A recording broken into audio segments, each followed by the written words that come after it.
Olá, galerinha do YouTube, para aquelas pessoas que me seguem, para aquelas pessoas que também não me seguem, vai aí uma dica de um xarope.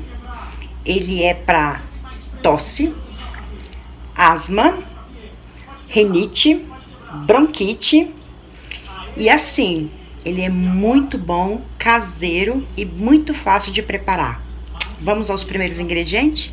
Pessoal, são apenas esses ingredientes: 2 xícaras de açúcar, um limão inteiro, uma xícara de gengibre, meia cebola picada com um dente de alho.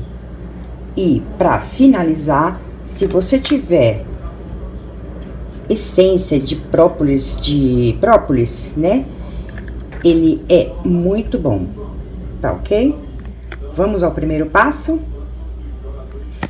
Em uma panela, você vai colocar o açúcar.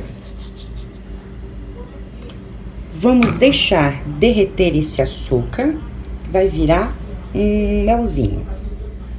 Vamos deixar que esse açúcar derreta bem, tá? Você vai mexendo até ficar com uma coloração tipo amarronzada.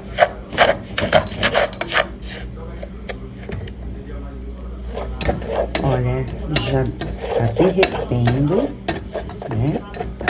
Vai ficar assim, nessa consistência amarronzada. Aí aqui você vai adicionar a cebola, o alho e o gengibre.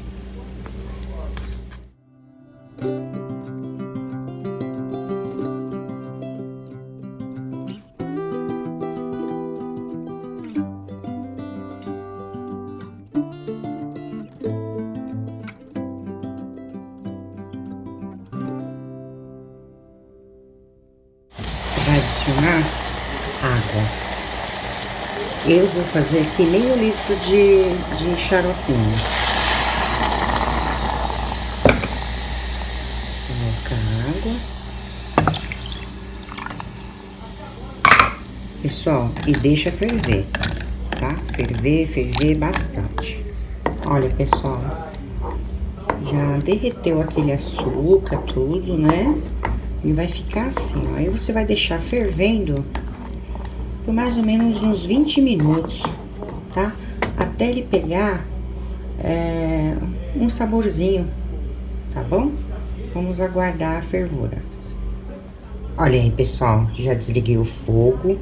Aí o próprio, você vai colocar umas 10 gotinhas, ó. 3, 4, 5, 6, 7, 8, 9. As 10 gotinhas, aí você coloca o limão.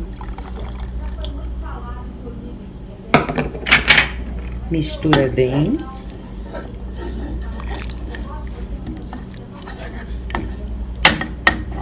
E aí a gente vai colocar num pote de vidro, tá? E deixar armazenado. E curtir. E vai tomando uma colher, tá? Todos os dias, tá bom? Você vai ver como você vai se sentir melhor e respirar melhor e sem tosse.